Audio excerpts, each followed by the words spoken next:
새기는 사건이 있은 이후에 1절 보니까 하나님이 야곱에게 말씀을 하십니다.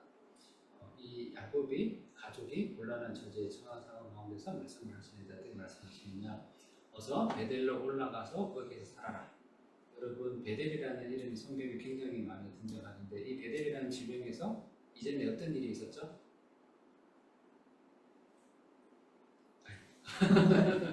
방금 형제님이 이렇게 해주셨는데 여러분, 제가 그 설교 시간에 질문을 할 때는 여러분의 함정 질문은 절대 없어요. 다만 인터랙션 하기 위해서는 질문이니까 안심하고 대답하면 됩니다.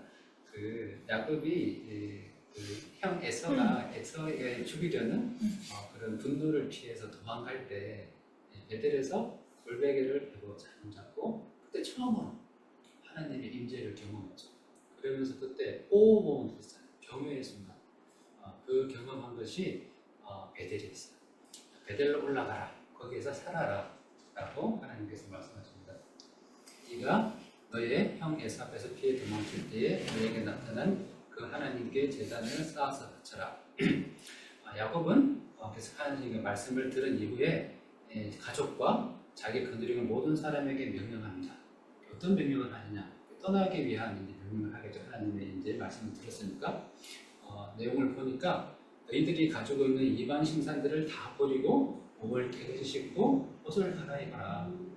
그래서 뭔가 이제 우리의 삶을 리셋해야 되겠다. 가끔씩 삶을 리셋할 때가 있죠. 저도 어떨답니까?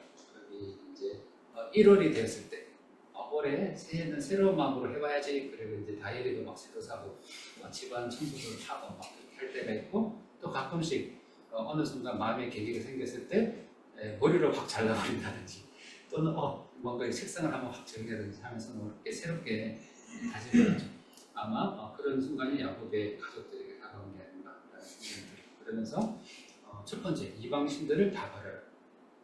이방 신상들을 반대로 얘기하면 야곱의 가족들이 이때까지 가지고 있었다는 거예요. 하나님을 섬기지만 또 한편으로는 이 주머니에 이방 신상들을 가지고 있었다는 거죠. 여러분 기억하시죠? 거기 라헬이 도망쳐 나올 때 라반의 드라빔을 숨겨가지고 와서 그것 때문에 막 대사건이 한 번 있어요. 안장 밑에 숨기고 그런 일이 있었죠.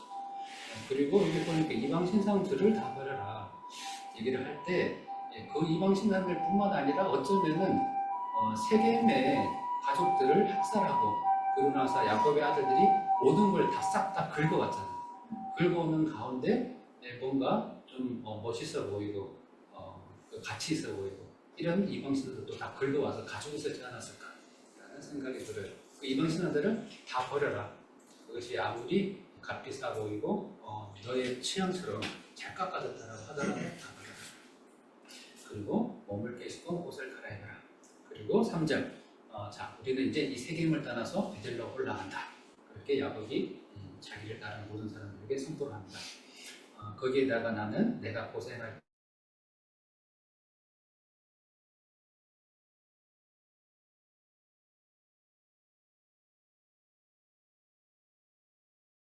대단을 쌓아서 야곱이 얘기를 하니까 4절, 그들은 야곱의 모든 가족들과 야곱이 일하는 모든 사람들이 하는 거죠. 그들은 자기들이 가지고 있는 모든 신상과 또 귀에 걸고 있는 귀고리, 이 귀고리는 그런 이방 신의 성들과 관련된 그런 귀고리들이고요. 귀고리를 야곱에게 다 가져갔고, 그래서 세겜 상수 밑에 다 묻습니다. 다 묻고 삶을 새롭게 정리한 다음에 5절, 그런 다음에 그들은 길을 떠납니다. 베델로 가는 거죠. 베델로 가는데 야곱이 34장에 두려워했던 일이 있어요.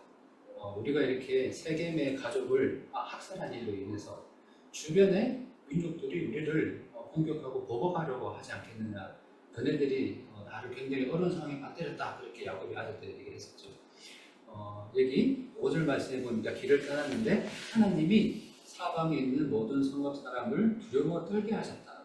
야곱 가족에게 보복해야 되겠다는 마음보다는 두렵다라는 마음을 가지게 하신 거죠. 그래서 아무도 야곱의 아들들을 보복을 하기 위해서 출입하지 못하게 하셨습니다.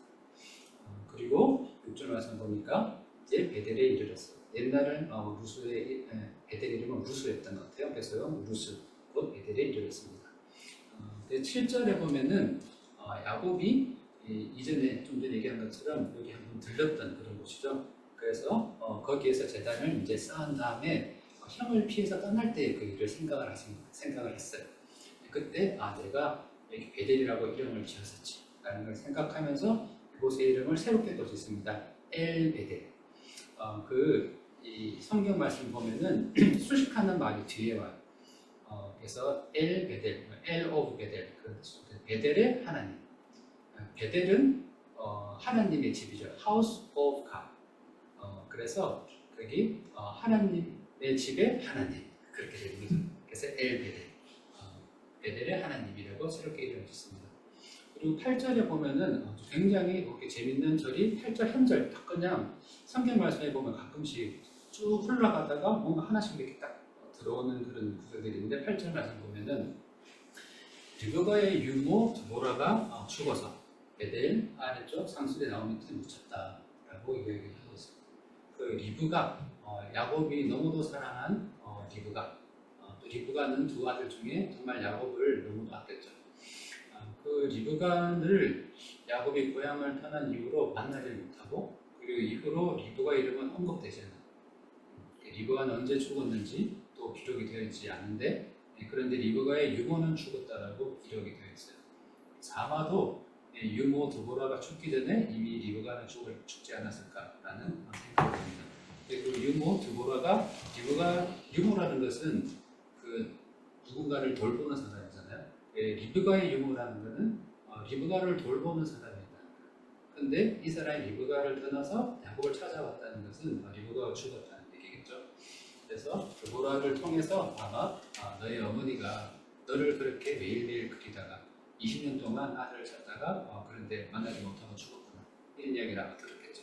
그리고 그 소식을 전했던 드보라도 죽었다. 그래서 상술이 나무 밑에 묻혔습니다.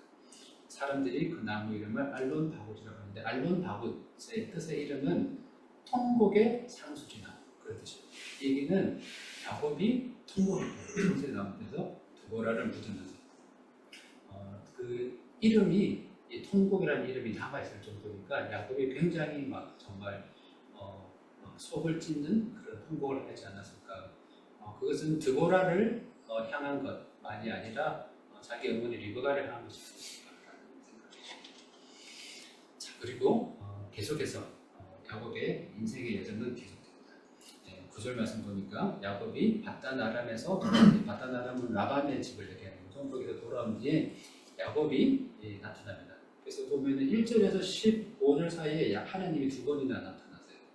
야곱의 인생에서 하나님이 이렇게 나타나서 계시하시는데 사실 야곱이 20년간 라반의 집에 있을 때는 하나님께서 그렇게 자주 나타나셨다는 기록이 없어요. 근데 1절에서 15절 사이에 벌써 두 번째 하나님이 현신하시는데 나타나셔서 이때 하나님께서 야곱에게 복을 주십니다. 그런데 이 내용이 야곱의 인생에서 굉장히 중요해요. 하나님의 이 두 번째 만남, 오늘 35장에 나타난 두 번째 만남이 야곱에서 굉장히 중요한 내용을 한번 살펴봅시다. 10절에 보니까 하나님이 야곱에게 하신 말씀이 있는데 이렇게 말씀하세요. 너의 이름이 야곱이었지만 이제부터 너의 이름은 야곱이 아니라 이스라엘이다. 이스라엘이라는 그런데 이름은 이전에 한번 하나님께 주셨는데 여기서 다시 한번 이스라엘이다 라고 하시면서 11절 보니까 또 어떤 말씀을 하시느냐, 여기 하나님의 축복의 내용이 나오는데 나는 전능한 하나님이다. 너는 생육하고 번성할 것이다. 한 민족과 많은 갈래의 민족이 너에게서 나오고 너의 자손에게서 왕들이 나올 것이다. 내가 아브라함과 이삭에게 준 땅을 너에게 주고 그 땅을 내가 너의 자손에게도 주겠다. 그래서 이 축복의 내용은 야곱에게 처음 주신 내용이 아니죠. 또 누구에게도 줬습니까? 아브라함과 이삭에게도 준 똑같은 축복의 내용이에요. 그 축복을 다시 한 번 더 야곱에게 하시면서 너는 이스라엘이다 라고 하시면서 이것을 통해서 완전한 언약의 상속이 이루어졌다라는 것을 하나님께서 한 번 더 확인하시는 거죠. 그리고 이 이후로 성경에 여기 보면은 이스라엘 이름을 받고 나서도 야곱이라고 기록이 되어 있는데 야곱과 이스라엘이라는 이름이 이제 함께 사용되기 시작합니다. 이 기도 이후 이 하나님이 나타나는 이후에. 자, 13절 그렇게 한 다음에 하나님은 떠나가셨다. 떠나서 올라가셨다. 이 표현은 아브라함과 만나셨을 때도 하나님께서 아브라함의 말씀을 전하니 하나님 떠나가셨다라는 기록이 있어요. 정말 그대로 똑같은 형식과 같은 내용이 지금 35장으로 14절 하나님이 자기가 말씀하셨던 곳에 돌기둥을 세우고 그곳에 제물을 드리고 기름을 붓고 그곳을 베데리라. 여기 이제 1절에서 15절 말씀을 오늘은 제가 좀 자세히 살펴보고자 하는 본문 말씀을 가져있고 그리고 35장 나머지 내용들이 어떤 내용들이 있느냐 오늘 그 내용들 다 다루진 않지만은 보면은 야곱의 라이프 이벤트로서는 중요한 사건들이 많이 남아있어요. 많이 남아있는데 그런데 성경 말씀을 보면은 성경 말씀이 어디에 포커스를 하고 있느냐라는 것을 좀 보여드리겠습니다. 45절 나머지 이야기를 보면은 막내 베냐민이 출생하고 그리고 베냐민이 출생하면서 정말 야곱이 그렇게 사랑하고 아꼈던 아내 라헬이 죽습니다. 그리고 또 불행한 사건도 발생해요. 장남 르우벤이 아버지의 첫 비라를 범했고 그리고 그의 소식이 야곱의 귀에 들어오는 사건이 있었고 그리고 아버지 이삭이 죽는 그런 이야기까지 35절 나머지 절에 다 다루고 있어요. 다 다루고 있는데 하나님이 이 성경 말씀 가운데 야곱의 삶을 다룰 때 야곱도 굉장히 중요한 인물이에요. 굉장히 중요한 인물이기 때문에 굉장히 많은 장을 해야 25장에 에서와 야곱의 출생에 대해서 다루고 있고 그 중간에 다시 이삭의 이야기로 돌아가긴 하지만 25장부터 35장까지 야곱의 일생을 쭉 다루고 그리고 36장부터는 이제 다른 이야기가 시작해요. 36장에는 에서의 족보의 얘기가 나오고 37장에는 요셉 이야기가 37장부터 시작합니다. 25장에서 35장 야곱의 인생을 다루는 가운데 하나님의 그 포커스는 어디에 있느냐 야곱의 인생을 야곱을 통해서 하나님께서 어떻게 하나님의 선택받은 교회를 세워가셨는가 어떻게 이스라엘을 세워가는가 어떻게 택하셨는가 하는 내용이 포커스예요. 주 포커스예요. 그리고 35장 우리가 좀 전에 하이라이트된 본문을 통해서 정말 완전한 언약의 상속이 이스라엘에게 이루어졌다라는 축복을 하시고 나서 그리고 나서는 나머지 야곱의 삶은 중요한 라이프가 이벤트가 있음에도 불구하고 빠르게 갔기 삐리리리리 해서 베냐민의 출생, 라헬의 죽음, 르우벤의 사건, 이삭의 죽음까지 다 커버한 다음에 우리는 다른 이야기로 이제 가게 됩니다. 여기서 좀 살펴봤으면 좋겠는 것은 하나님의 이 세상을 경영하시는 그 큰 흐름 가운데 우리는 어디에 있는가, 우리의 교회는 어디에 있는가 라는 것을 우리가 좀 살펴봤으면 좋겠어요. 여러분들 거기 등산을 할 때도 내가 지금 산 전체에서 어디 있는가를 알아야지 길을 잃어버리지 않잖아요. 그죠? 내가 눈앞에 상수리나무, 떡갈나무, 참나무 이러면서 길을 걷다 보면은 산에서 다시 돌아 나올 수가 없죠. 그리고 여러분 공부를 할 때도 자격증 공부를 한다. 그러면은 오늘 내가 공부를 하는 내용이 전체 자격증을 따기 위해서는 어떤 내용을 공부해야 돼? 그 가운데 난 어떤 내용을 좀 공부하고 있어. 라는 것들을 알고 이제 가야 되는 거죠. 마찬가지로 우리 인생은, 우리의 오늘은 이 하나님의 계획 가운데, 이 세상을 경영하는 계획 가운데, 그 가운데 일본을 향한 계획 가운데, 교회를 향한 그 하나님의 계획 가운데 우리는 어디에 서 있는가라는 것을 알아야지 정말 우리의 인생이 더 임해질 수 있을 겁니다. 창세기 25장에 보면은 그 리브가에게 하나님께서 대답을 하시는데, 대답하셨다는 얘기는 리브가가 하나님께 질문을 드렸죠. 어떤 질문을 드렸느냐, 지금 우리 교회도 거기 뱃속에 애기 때문에 힘들어하는 분이 계신데 리브가가 많이 힘들었어요. 이 쌍둥이가 뱃속에서 막 난리를 치니까 리브가가 너무 괴로워. 하나님 이게 어찌 된 일입니까? 라고 이제 25장 22절에 그렇게 기도를 드렸고 23장에 리브가에게 하나님께 대답하시는 거예요. 두 민족이 너의 태 안에 들어있다. 이 안에 들어있는 애기는 보통 애가 아니야. 민족이 두 민족이나 지금 네 배 안에 들어가 있어가지고 지금 거기서 엄청난 일이 일어나고 있어. 한 백성이 다른 백성보다 강할 것인데 형이 동생을 섬길 것이다 라고 하나님께서 말씀하셨어요. 이 말씀은 태어나기 전에 하신 말씀입니다. 태어나고 나서 에서가 팥죽 한 그릇에 장자권을 팔고 나서 하신 말씀이 아니에요. 태어나기 전에 이미 하신 말씀이에요. 로마서 말씀을 보니까 바울은 이것을 어떻게 얘기하고 있느냐, 그들이란 에서와 야곱이 태어나기도 전에 무슨 선이나 악을 행하기도 전에 택하심이라는 원리를 따라 세워진 하나님의 계획이 살아있게 하시려고, 하나님에는 큰 그림이 있다는 거예요. 하나님의 빅픽처가 있어요. 하나님의 선택이 있다는 거예요. 하나님의 선택 가운데 이 세상을 움직이고 있어요. 우리에게 자유의지를 주시고 우리와 함께 일하시기를 기뻐하지만은 너네 멋대로 해봐. 나는 너네들 이 조언 다 좋아. 하나님 따라가시는 분이 아니시라 하나님의 빅픽처, 하나님 이 세상을 움직여갔어요. 이 세상의 주인이세요. 우주에 가시는 가운데 하나님의 선택이 있어요. 하나님의 선택하셔서 부르시는 사람들이 있고 그것을 통해서 하나님의 교회를 세워 오셨고 세워 가세요. 여러분, 에서를 통해서 교회를 세울 수 있었지만은 야곱을 선택하셔서 세워 가시는 것이 하나님의 선택의 방법이에요. 그리고 모든 사람에게 날 다 한꺼번에 부를 수 있었지만은 유대인을 통해서 하나님의 콜링이 있었고, 그런 이후에 그 가운데 이방인들에 대한 부름이 있었고, 그래서 지금 그 교회는 믿음을 가진 이방인들과 그 원래의 부름받은 유대인들이 함께 지금 이스라엘에 되어 있는 상황이죠.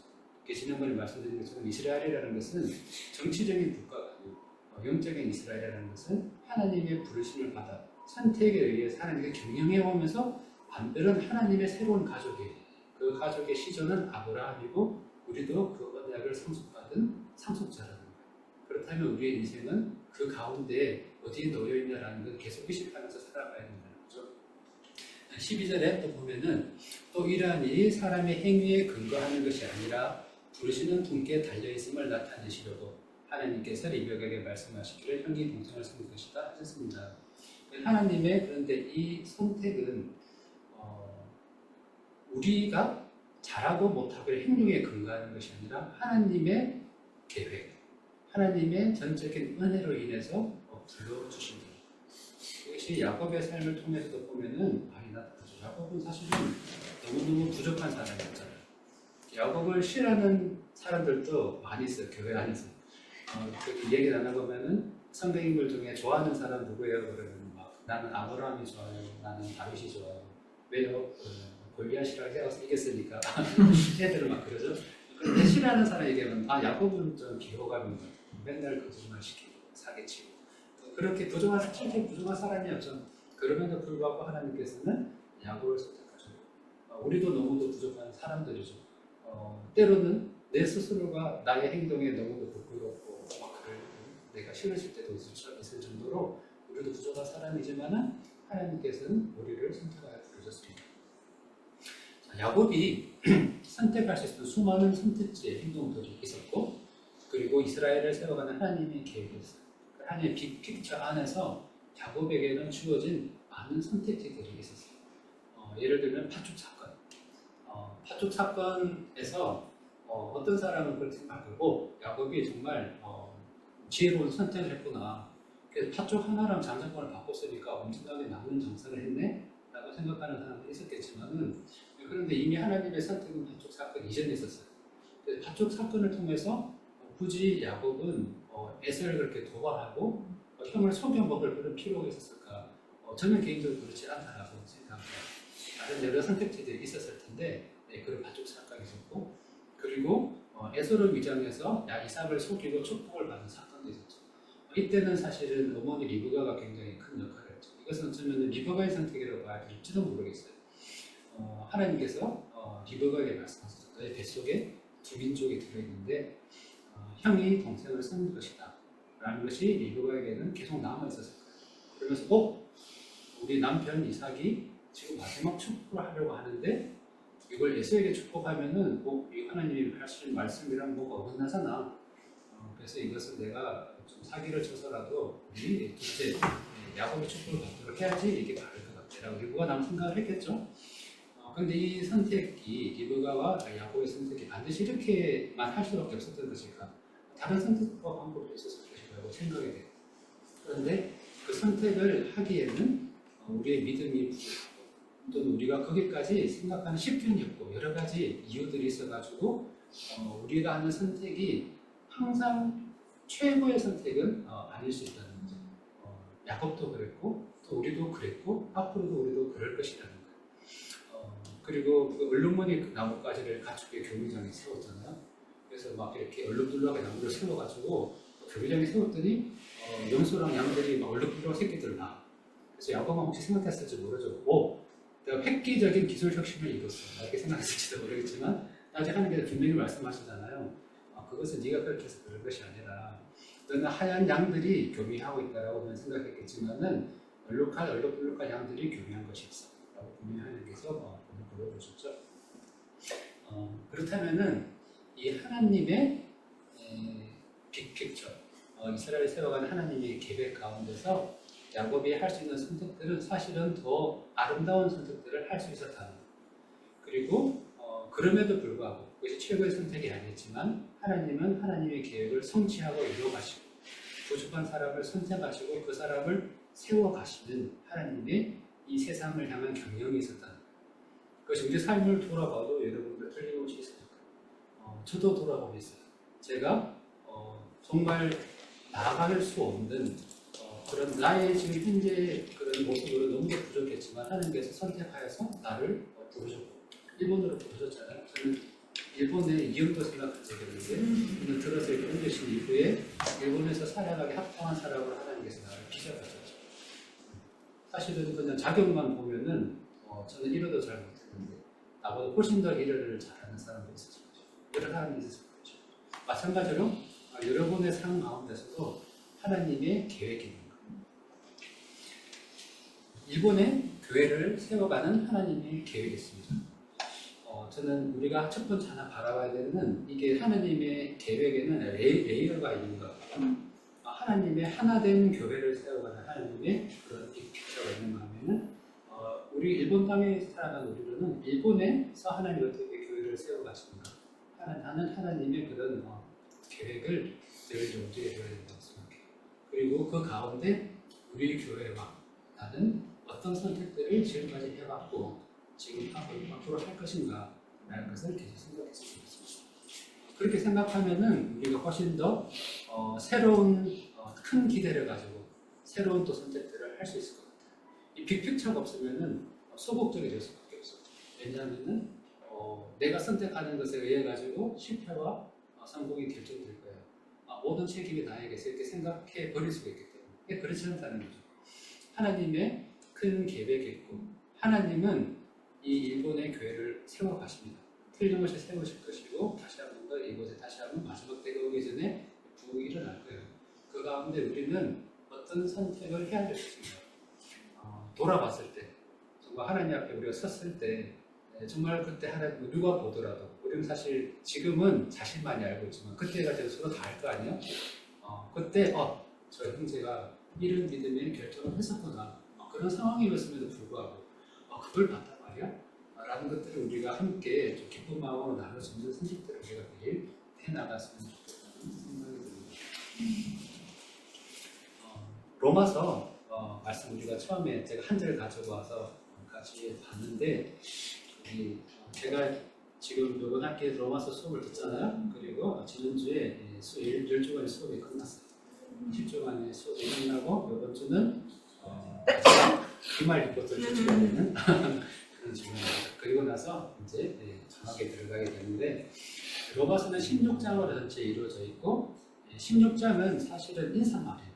여러 사람에 대한 인사가 나오기 때문에 바울이 얘기하고자 하는 얘기는 15장에 결론이 납니다. 15장에서 바울이 어떤 얘기를 하냐 하면은 그 전까지 여러 가지 이야기를 많이 해요. 많이 한 이후에 14절 말씀을 보면 여러분 마음에 선함이 가득하고 온갖 지식이 넘쳐서 서로 국민을 능력이 있음을 확신합니다. 저도 여러분을 향한 마음은 마찬가지예요. 여러분 마음에 선함이 가득하고 또 여러분 가운데 온갖 말씀에 대한 지식이 넘치고 있고 그리고 서로 공유할 능력이 있음을 저도 확신합니다. 그럼에도 불구하고 제가 여기 서서 여러분에게 말씀을 전하고 있잖아요. 그럼에도 불구하고 바울이 로마에 있는 교회에게 편지를 썼죠. 15절에 왜 편지를 썼느냐 보니까 여러분의 기억을 새롭게 하려고 한 것입니다.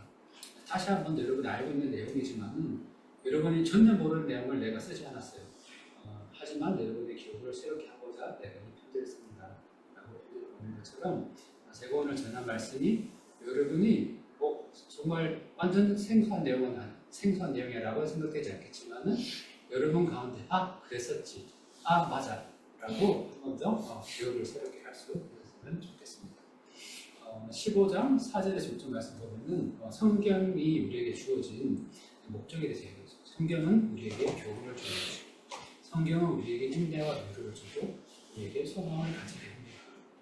그리고 5절 6절 말씀을 보니까 인내와 위로를 주시는 하나님께서 여러분이 그리스도 예수를 본받아 같은 생각을 품게 하시고 또 한 마음과 한 입으로 하나님 곧 우리 주 예수 그리스도 아버지께 영광을 돌리게 해주시기를 바랍니다. 마찬가지로 이 메시지가 이 시간에 공동체가 형성되어 우리 공동체가 예수 그리스도를 본받아서 한 생각을 같은 생각을 품고 그리고 한 마음과 한 입으로 우리 주 예수 그리스도 하나님께 우리의 영광을 돌리는 우리가 되었으면 좋겠습니다. 오늘 말씀 마무리하겠습니다. 오늘 하나님의 계획과 나와 교회의 선택이라는 제목으로 말씀을 나누는데 하나님은 부족한 야곱을 선택하여서 언약의 상속자의 합당한 인격으로 훈련시켜 가십니다. 야곱의 모든 선택이 정답은 아니었지만 그럼에도 불구하고 야곱이 하나님을 믿을 때 야곱은 하나님의 은혜 가운데 있을 수 있었습니다. 나와 우리 교회도 일본의 교회를 세워가신 하나님의 계획 가운데 교회의 지체로서 함께 세워져 가고 있습니다. 교회의 지체라는 이 교회는 하나된 예수님의 몸을 얘기하는 거죠. 우리가 신앙 고백할 때 공교회를 믿습니다 할 때 우리는 하나님 예수 그리스도의 한 몸된 교회임을 믿습니다. 동경 은혜 성교 교회도 있고 일본 은혜 성교 교회도 있지만 우리는 한 공교회임을 우리가 믿습니다라고 고백을 하잖아요. 그렇게 이 하나님의 교회 지체로서 우리가 함께 세워져 가고 있습니다. 하나님의 계획 안에 서 있음을 우리가 인식했으면 좋겠습니다. 그리고 매 순간 행하는 나의 선택의 행동들이 있죠. 이것이 하나님의 교회를 세우기 위한 것인지 우리가 늘 생각했으면 좋겠습니다.